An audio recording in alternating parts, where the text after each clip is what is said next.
He has a $2,000 cash bond with a GPS tether. Yes, And he's not to return. Personal bond. He's not to appear at night. Innocent without guilty.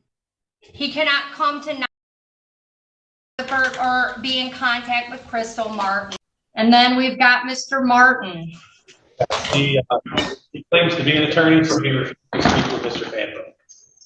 I'm looking forward to it.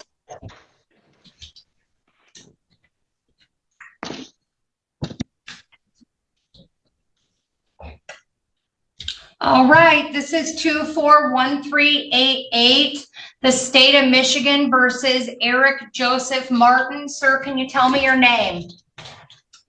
Oh, not the Roman Sesticate Trust, if that's what you're wondering. Okay. Are you going to tell me your name or not, Mr. Martin? Well, I just want to make it clear, I'm not the legal fiction corporate entity defendant. Okay. All right. If I give Sir, if you require accommodations to use the court because of disabilities, or if you require a foreign language interpreter to help you fully participate in court proceedings, please let the court know immediately. You are here today on count 1, domestic violence. There's an allegation that on June 8th of 2024 in the city of Taylor at Clifford, that you did make an assault or an assault and battery upon Crystal Nicole Martin, a resident or former resident of your household, contrary to MCL 750.81 parent 2.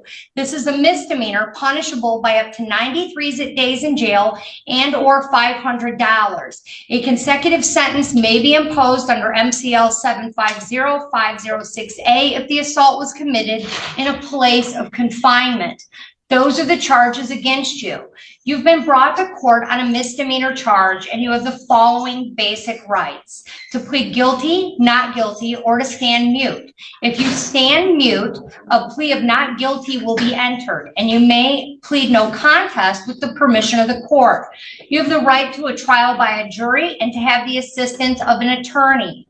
You have the right to an attorney appointed at public expense if you are indigent, meaning you cannot afford to pay for an attorney. If the offense requires a minimum jail sentence, this charge does not have a minimum jail sentence. The court determines that it might sentence you to jail, and the appointing authority, which is the court, would decide if you are indigent and appoint counsel if you are eligible. You may have to repay the expense of the appointed attorney, and you may contest your ability to pay the ordered fees if the court attempts to collect any costs for an attorney, and the court must then determine your ability to pay. Mr. Fanto, a court-appointed defense attorney, is present in the courtroom. It's my understanding he attempted to meet with you, and he was advised that you did not want to speak with him. Is that correct?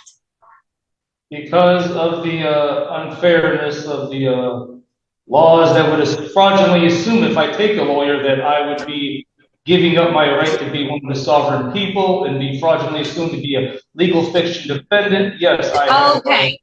I have refused that a lawyer Mr. Martin, me. if you have a trial, you have the following rights: to call witnesses to speak for you at trial, and you could get an order signed by the court to require those witnesses to come to court. You have a right to see, hear, and question all witnesses against you at trial. You have a right to be a witness for yourself or to remain silent. And if you chose not to be a witness on your own behalf, the prosecuting official could not comment on your refusal to testify. You also have the right to be presumed innocent unless proven guilty beyond a reasonable doubt. If you plead guilty or no contest and your plea is accepted, you will not have a trial of any kind, and you will give up the rights that I just listed to you. You also have the right to be released on bond. If you are now on probation or parole and you enter a plea of guilty, or a finding of guilt is made by a judge or a jury, it may result in a violation of your probation or parole. The court can sentence you to jail and fines plus cost. And the court must tell you on the record the name of the offense, the mandatory minimum jail sentence, if any, and the maximum possible penalty for the offense, including jail, fines, and both, which I've already done. Fines, costs, and other financial obligations imposed by the court must be paid at the time of assessment, except when the court allows otherwise for good cause shown. If you are not able to pay due to financial hardship, you can contact the court immediately and request a payment alternative. So those are your constitutional rights going forward, Mr. Martin. I want to make it clear I have been illegally arrested here by Barbara, okay, because he just went by her lies saying I kicked her. As soon as he walked through my door, I'm the one that called 911 on Crystal Martin, okay?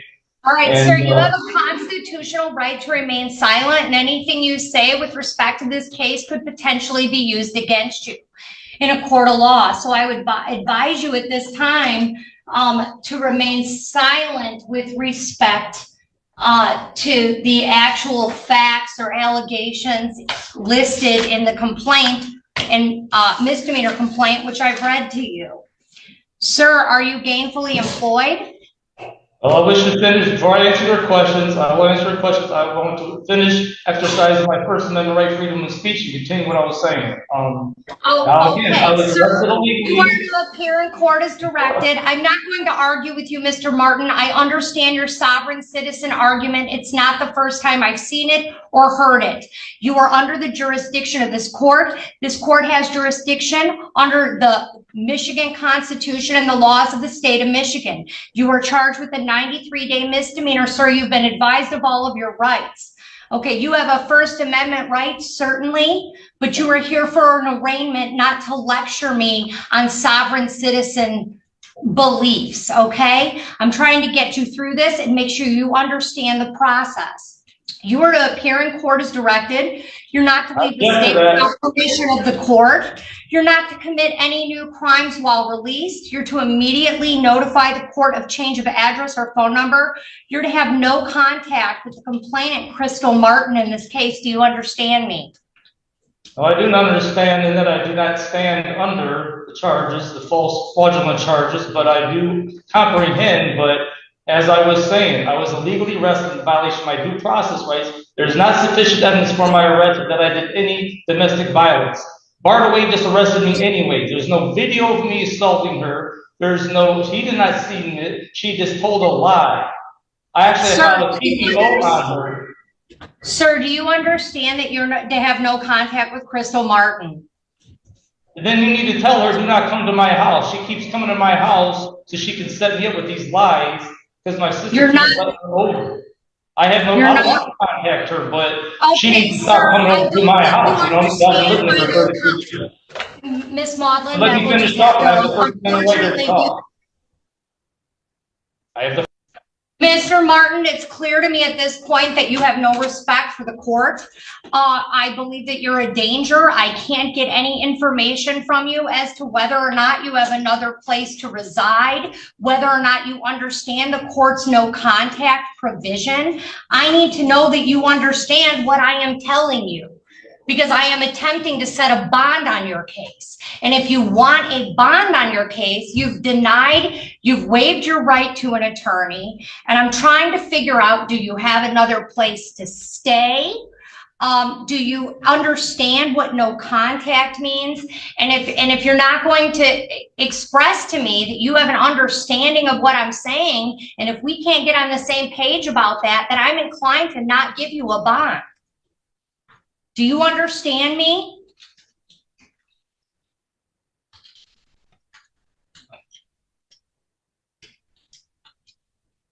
Officer, can you unmute the iPad?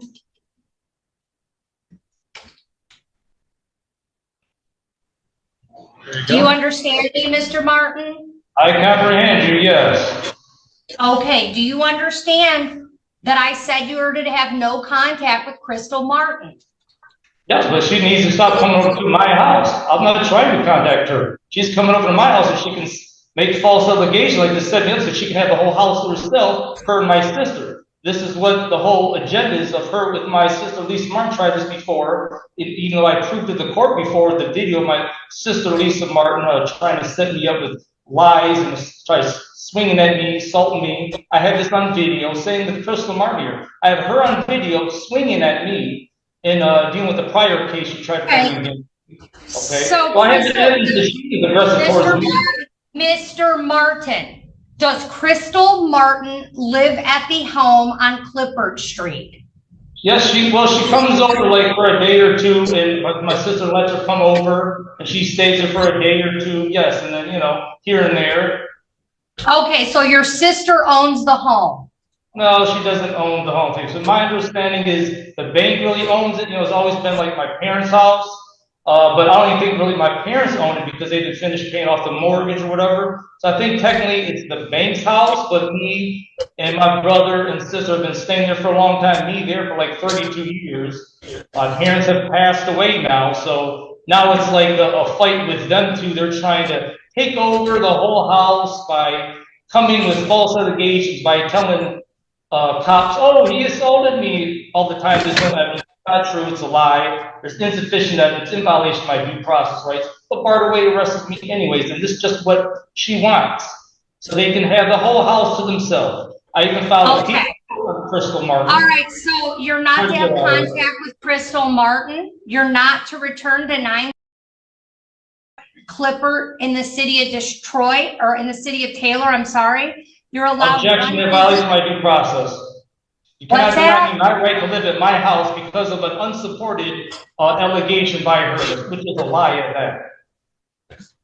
Like I said, the cop had no sufficient evidence. She just told a lie, and the guy didn't even, Bartaway that is, the police officer, just came to me and arrested me right off the bat. That violates my due process rights with sufficient evidence. Sir, you're allowed one visit to the premises to obtain personal belongings. You must be accompanied by a police officer. And I want Bartaway.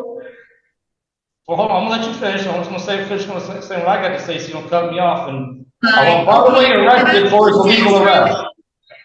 I want Bartaway arrested for illegally arresting me. I want him charged for assault and battery, for illegally arresting me, and kidnapping. Okay. Because it was without my consent. Mr. Martin, if you are not allowed at the 9074 Clifford Street address, where will you be staying? I am allowed. I don't have nowhere else to live. That's my house. I'm allowed there. You ordered that to illegal. That violates my due process. All right. He has a $2,000 cash bond with a GPS tether. Yes, and he's not to return. Personal bond. He's not to appear at 9. Without guilty. He cannot come to 9 or be in contact with Crystal Martin.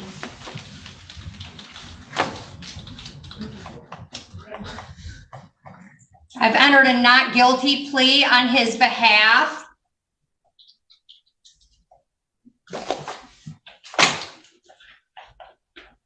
And that's $2,000 cash with the GPS tether. All right.